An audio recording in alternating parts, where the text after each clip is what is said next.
Dementia Life, created by Dementia Action Alliance. Our website is daanow.org. I'm proud to be your host, Chuck McClatchy, and I live my dementia life with Alzheimer's disease. During the Dementia Life podcast, we will have conversations with inspiring people living with dementia and the amazing people who care about us. My guest today is John Gastil. He's the Distinguished Professor of Communication Arts and Sciences at Penn State University and an author. John, why don't you kind of introduce yourself a little bit and kind of tell us what was your motivation to write such a interesting book about dementia? Well, thank you so much. I've been a professor a long time. This is the first time I've had fiction published, and Gray Matters was actually, though it's very much about dementia, it was actually inspired by Sarah Palin, which is not a political joke. I just thought that's such an unusual choice for vice president. What would happen if the Democrats had a candidate like that? And then ultimately, what would happen if dementia actually crept into government and someone in government could recognize they had it, but was reluctant to step down? The story became very personal, and only in preparing for this interview did I realize I actually finished the first draft in 2012, the year my father died. And my father was not the first family member to have dementia. Both my grandmothers had and others had as well. So the story wound up being very much about how people think about and approach dementia. And the other sort of political and near future science fiction aspect of it is more kind of an attempt to blend ideas about how people in general struggle with thinking and judgment and decision making, and maybe how that's not so different from the challenges that people with the early stages of dementia face. Yeah, that's very true. I know you've been a professor and you probably studied up on what happens with the disease, but how is it different when it's your family that's dealing with it and you have to watch somebody that you love very much struggle and go through this? Well, you're absolutely right that as a professor, I did try to understand more about it, really kind of retrospectively, because I first experienced what we believe was Alzheimer's in my father's mother when I was a child. It was at a time when there wasn't a diagnosis made during her lifetime. But I experienced some unraveling in her cognitive ability when I was still in grade school. And that really stuck with me. My mother's mother also suffered from dementia. And when it finally came from my father, many, many years later, after a long bout with Parkinson's, I think in some way I had made peace with. I understood the disease now as an adult. As a child, I didn't respond as well as I could have. But it gave me the chance to be able to appreciate what Dad was going through and to understand that there would be ups and downs, and to try and be at a place of acceptance from early on. So sure, the professor researching things wanted to learn how dementia works. I have a colleague in applied linguistics who helped me with thinking about the way language changes over the course of dementia, and that factored into Gray Matters. But I think when I'm honest, I'm saying this story really came from a personal experience of Alzheimer's, especially as an adult with my father. When writing a book and having does it help when you have more or less that personal connection with why you're writing it? Because you said it's your first first fiction. Does it make it easier? Does it make it more difficult to actually write when it's something personal? I think an author recently said in an interview on NPR that they were asked if their work was autobiographical, and they said, no, everybody asks me that, but it's always personal. And that really struck me. I thought, yeah, no, the events in this story, for the most part, did not happen in my life or the people in my life. But many of the details did. My father had the experience when he would visit his mother when she was in advanced dementia of, after a while, she would start to think he was his brother. and she would evaluate my dad, thinking she was talking to his brother, and say things about him when he's standing right there. And that happens in Gray Matters. So there are details and nuances and memories you have that play in. But no, I think if an author makes a work of fiction impersonal, I think the readers know it immediately. They sense that there's no emotion there. And each section of Gray Matters starts with the character Barry, who is the father of someone who's trying to create assistive technology for people with dementia. And you get Barry's personal first-person point of view perspective to start each section. And as Barry progresses through the disease, he has more trouble distinguishing what's happening inside his head from what other people are saying to him, and so on, in a way that apparently parallels a common experience people have with dementia. So that felt very personal, and when people read the book, they tell me those are the most emotional chapters. Even if Barry isn't driving the plot, he's the emotional anchor of the story, and that makes me very happy, because in some ways, he is emotionally, for me, the anchor of my father. Why do you, with your experience, why do you think it's so difficult for people to accept a diagnosis? I've been around some people that never do. They never get to that kind of acceptance point. And you think is it fear? Is it not understanding? Just panic? What do you think? Well, I think it's a combination of things, and I'm going to talk about it from the perspective of the family members, the caregivers. It's a whole nother question, which you could speak on with more experience of the acceptance from the perspective of the person who receives the diagnosis. For me, it's both about acceptance of the diagnosis and acceptance of the prognosis. So if this is where we are, where are we going? On what time schedule? So this might be a moment. We had talked about potentially sharing a couple slides from me and my dad, and I actually think that will help with my answer. So let me give that a shot here, and I'll bring those up. Here we go. All right, you getting that? Okay. So this is from 2005, a trip that my father and mother and I took to see Mayan ruins. He was a geologist who had studied Baja California and became fascinated with archaeology later in life. And, you know, you can see his wry smile. You can see how ridiculously handsome he is. I didn't get that, obviously, but, well, what are you going to do? This is now a couple years later. We went to a Padres game together. And it was one of the last kind of extensive kind of outings and activities we had. Now, remember, he's got Parkinson's at this time, and you can see some of the mask characteristics of Parkinson's. We had trouble diagnosing Parkinson's in the first place because there was a slow continuity from, you know, some of his other behaviors and mannerisms. That's that smile again. But how do you see, in his case, how do you see dementia creeping in when you've already got so many effects coming from the Parkinson's itself? And that was a challenge. So some of this, I think, some of the difficulty we can say is related to the difficulty of just acknowledging, you know, what you're seeing with your own eyes, right? Can you, you know, Dad had always, you know, lost things and forgotten things. He had always had a funny kind of gait. So when the Parkinson's shuffle started coming, we didn't really see it. When the memory issues became more pronounced, we didn't really see it. Eventually, we saw it. So I think some of it is not wanting to believe what we're seeing. And some of it was, you know, coming up with explanations. We thought, well, it happens to women in our family. It wasn't just my grandmother's. So it's not going to happen to him. But, you know, his experience was different. And I think how he came to the disease was different. But we didn't want different. We wanted our existing models of reality, our existing beliefs to fit. And they said, well, he's got Parkinson's. And that's all. But eventually we had to come to terms with the fact that, no, actually something else was going on as well.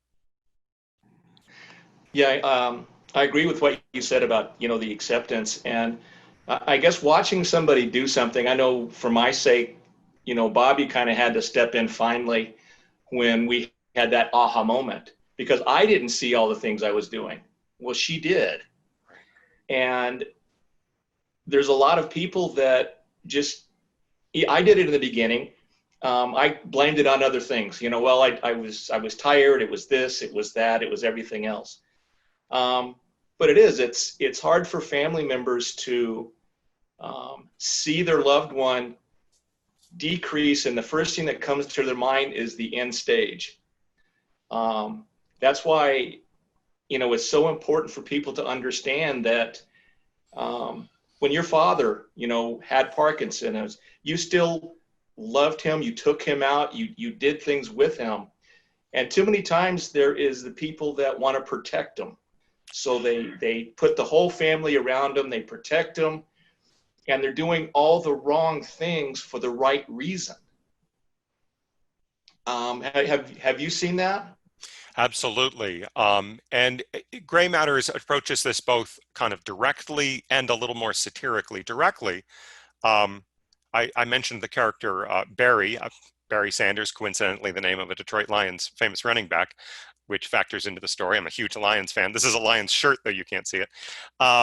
Barry's son, Charlie, who was intentionally named after Charlie Sanders, a Hall of Fame former Detroit Lion, his son Charlie doesn't want this to happen and uses all of his intellectual ability and ultimately his connections with a tech company to fight this dementia with technology, with assistive technology.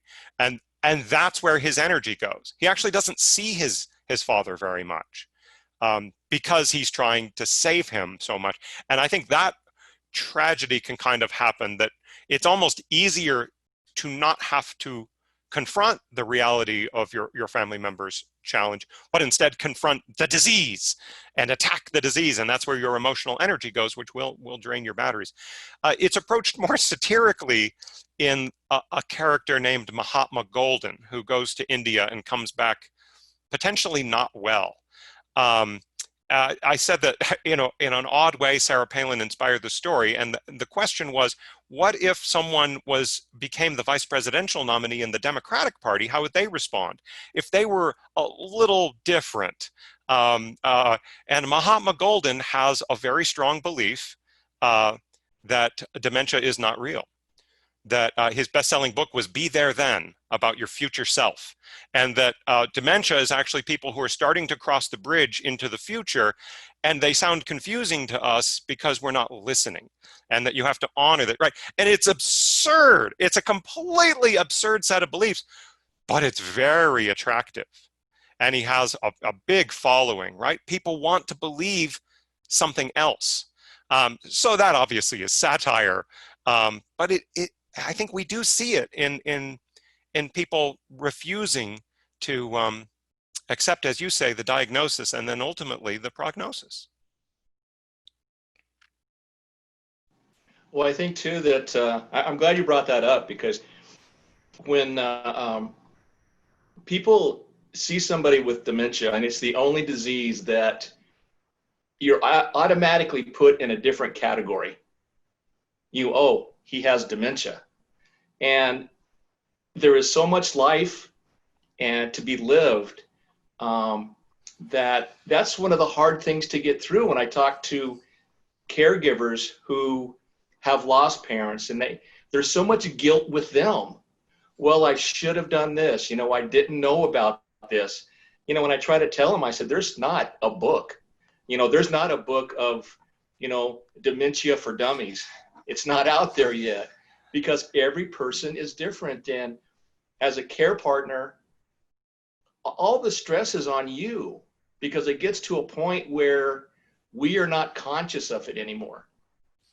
And every person is different. So what works for one person does not work for somebody else. And the guilt that they have, I play golf with a gentleman that just after 9 years of marriage had to put his wife in for advanced care. And he felt so guilty about it. How can I live my life and she's in there? And I said, well, did you do it because you loved her? And he goes, yes. I said, would she do the same thing for you? He goes, yeah. She goes, all you can do is that, because he's 80 something. You have to take care of yourself and take that shame and guilt and kind of put, hey, it's not warranted. When you're in the advanced stages of your father, did you have put him in for additional care? Well, he had the good fortune of my mother really wanted to care for him at home, and they had a plan. I won't say the brand name, but they had really good long-term care plan, and they were able to have a home healthcare worker come. And he actually passed away in our living room in a house he had helped design and build with a beautiful view out into the canyon. This is in San Diego, California. Beautiful view out into a canyon, which had become fully developed by that time. But uh, and even, you know, some of his former graduate students who were now very distinguished geologists were there. They had happened to arrive just before he passed. Um, and it was absolutely heartbreaking and beautiful. And our family doesn't always get together very well, but we did then. And you know, one of my fondest last memories of spending time with Dad. You saw in the earlier pictures we were at a San Diego Padres baseball game. When he was very sick at one point, I wrote him a poem, basically saying. He loved writing poetry, very Dr. Seuss. And my poem basically said, okay, so this is pretty bad. Yeah, from what I hear, not good, Dad. But you know what? If you make it, we'll go see a Padres game at this new stadium everyone says is wonderful, right? And so it was kind of a dare, right? And then, you know, he pulled through and we went to the game. But then when I was there for that last visit before he passed away, I was there with his caregiver. And you know, we were trying to think, okay, what would be something fun to do? Dad wasn't saying much. We weren't really sure at that point how much he understood. And again, if you kind of accept where he's at, you say, well, we'll take what we can get. And so I thought, you know, I've got this baseball game on my phone, right? I've got a pitch by pitch recounting on the app that Major League Baseball gives you, and I will do the play-by-play for a Padres game, right? He loved the Padres games. He loved taking me to the games. So I had to actually search through quite a few games to find a win. But when I finally did, I thought, oh, well, we'll go with this. And I started telling him, you know, the game, pitch by pitch, batter by batter, making up all kinds of crazy details that aren't true. And when we get finally to the ninth inning, there's, I think it's a line drive out to left field, like a Dodger hits a ball that would have won the game for them, but instead it ends the game and the Padres win. And I made it into this dramatic, you know, leaping over the wall catch, you know, well, is the outfielder okay? You know, there he is. And Dad just, he started breathing fast and just lit up. And the caregiver also was excited. And when I talked to him later, I said, well, what do you think happened? He said, well, clearly Gordon was following the game on some level. You know, you set up the drama. And I said, well, you know, is that why you reacted? He's like, no, actually, I was excited that they won the game. I was like, well, the game happened a few days ago, but, and so, you know, what I take from that experience is, you know, we couldn't do much right then. We couldn't do much with Dad, but, you know, you could find a way, right? And, you know, I could be bursting into tears then, I could be doing it now, but for whatever reason, I had gotten to a place, and I think it was the slow progression of the Parkinson's, where I really accepted it. And I thought, you know what, Dad and I are going to have a real special memory. You know, we're going to, I didn't think, you know, the baseball game would be a special memory, to be honest, but I thought we'll spend time together. We'll figure out something. And that's what the love and acceptance you said, that's what I'm trying to tell through that story. And that's what I'm trying to tell through Gray Matters is ultimately you can fight. You can go crazy worrying about things, but love and acceptance and kind of some emotional honesty will do you pretty well. You know, it may not get the result you want. It may not feel the way you want it to, but when you look back, I think you'll find, you know, that's what you could offer. That's what you could do. And that should help inform your decisions, whether it's changing the care facility or what have you. Love and acceptance will go a long way. That is amazing. The way that you were able to go into his realm because he didn't have the ability to come to yours. I think if more people would have that outlook and understand that they're in a place that they can't come out, so you have to go to them. And you touched his love for baseball. I remember seeing images of people in advanced stages that couldn't really talk, and they put a headset on them and played their favorite music. And they would start moving, and like you said, they would just kind of light up. So there are a lot of memories that are not affected by this disease. And I thought it was so awesome that you were able to connect one with your father and get that emotional connection with him at that time. And it's got to be very satisfying. You know, Absolutely. you can prepare for somebody to pass, but when they do, it's still like a 2x4 in the chest. But if you can take away, they were happy, you made them happy, you had a last minute connection, does that make it easier to deal with, rather than, you know, you've seen the people that just completely towards the end just panic and cry, and that's, I hate to see that. I wish more people would, you know, take the aspect of you do it, you know, to try to connect to them in any way possible, even if it's just holding their hand. Well, let me say, I kind of parachuted in. I'm a professor at Penn State, before that University of Washington. I haven't lived in San Diego in a long time. And actually, it was the other members of my family who were with him every day. And they, you know, they carried the heavy load there. And, you know, I got to have some experiences with him late, but they got to have them with him all the time. Um, and, you know, more than once, we talked to mom about, you know, yeah, you sure you want this? And she said, yeah, you know, I do.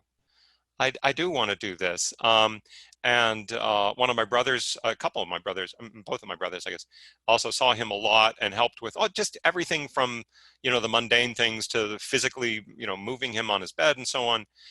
Again, because Parkinson's was involved, it was much more challenging from earlier on. But I think you've got it right, that people just wanted to spend time with him. And only in the end did it feel like we have reached the end. The rest of it was just, you know, part of spending time with Dad. And he became much sweeter in some ways later in life. And I remember another visit, we had his brother, his only sibling, come out for a visit. And that was really important, to get them to have a chance to be together. My uncle also has passed now. You know, it was challenging sometimes. My uncle was frustrated when Dad would fail to be lucid, but my sister recently reminded me of a time that she, you know, kind of grabbed my uncle and was like, right now, you're going to talk to Gordon right now. And she was sitting right next to Dad and said, he's lucid, you know, talk to him. And Dad's like, what do you mean I'm lucid? You know, of course I'm lucid. And so, you know, you do what you can, but everyone in the family was kind of involved in not just kind of getting the experience they wanted, but trying to help others have good times with Dad, and obviously for Dad to have what good experiences we could. You know, we read poetry and played music for him, did all kinds of things, but they were all ways of connecting with him where he was at and remembering the things that he loved the most. So yeah, that's beautiful. With my grandmother, interestingly, you know, when I was a kid, it was a very different experience, and that shows up in gray matter sometimes in that some people have a very immature reaction to dementia and Alzheimer's, almost kind of childlike, like, what's going on? You know, how come she's telling me the same story again? Remarkably, this is a true story. My grandmother was Ted Williams's like grade school teacher, and was furious with him because he would, you know, she'd keep him after school and so on. He'd just go play baseball all the time. Well, you know, when I first heard that story, I was like, that can't be true. And Dad's like, actually, no, that's absolutely true. And so I would hear the story a few times and think, I got to get these details right, because I'm going to be dining on this. And then after a while, I was like, hey, Grandma, I know about Ted Williams. You know, leave it alone. And she would call back again and again on an old rotary phone, and we would take turns answering the phone. So that shows up in the book, in that I think people become impatient and frustrated. You know, do you need to be in a home? What's going on here? You're inconveniencing me. That is a very real reaction too. And I feel fortunate that when my dad had dementia, I had already experienced what it's like to be kind of a jerk when an older member of your family is starting to struggle. Oh, you're so right. One thing I like to tell people, dementia is one thing that's not just an individual disease. It's a family disease. And I just love the point that your family accepted it and kept him in a very nice place, mental wise, and still communicated with him and did things with him. Because you're right, it's not selfishness, but people want to assume, well, you have to do it this way. And when they do that, all they're creating is a lot more frustration on everybody's part. And my biggest thing is tell families to communicate back and forth. Know what to expect. Don't make, the person living with the disease feel like they have to apologize for anything, because they're not doing anything wrong. I think the last question I got for you, and I asked this to all the people I have on here. If this podcast is the first podcast somebody sees after receiving a diagnosis, or a care partner after your loved one has been diagnosed with dementia, what would you tell them? I would tell them two things. One, center your responses on love and acceptance, as a theme so common in your podcast. I knew this question was coming, as of course I've studied up. That really center yourself on love and acceptance. And as much as, I wrote the novel Gray Matters as a kind of, in some ways, a satirical look at how people respond to this, ultimately, I think you can read the message in there that that's where you need to ultimately arrive, is at loving and accepting. And that means accepting the person where they're at, trying to understand what they need and what they want. And my favorite definition of love is that you want the best possible for another person. That's not about you. It's about them. And you need to love yourself and take care of yourself, that as well.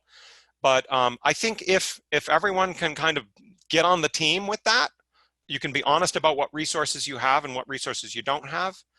You can work from there actively with the whole family, including the person who's got dementia, or some variation thereof. And that's where I think you'll find the best answers. And the answers may keep changing, and be open to that. So the decision you make today together as a family, that's great.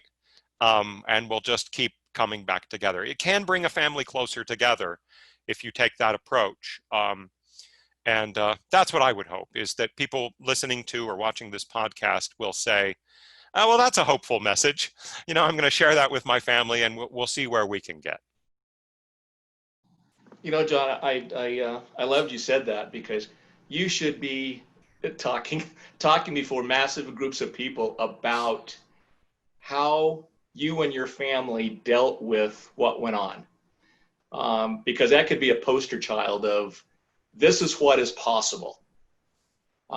This is what you can do by, just the acceptance and still caring about the person and wanting them to be happy, even when they can't communicate with you. Thank you so much for taking the time to talk with me. I'm so glad we did. And if I can, be of any assistance to you in the future, please, all you have to do is just contact us. Well, thanks so much. It was a real pleasure to be on your show. And for anyone watching or listening, I wish you the very best. And thank you for providing all of us this service. We really appreciate it. Oh, thank you so much. I'd like to thank Dementia Action Alliance for their support on behalf of This Dementia Life. I want to thank you for joining us today. You can view other podcasts on our website, danow.org. Click on podcasts. Please join us again to meet the most inspiring and amazing people on This Dementia Life. I'm your host, Chuck McClatchy. And remember, the brain may forget, but the heart remembers. Bye.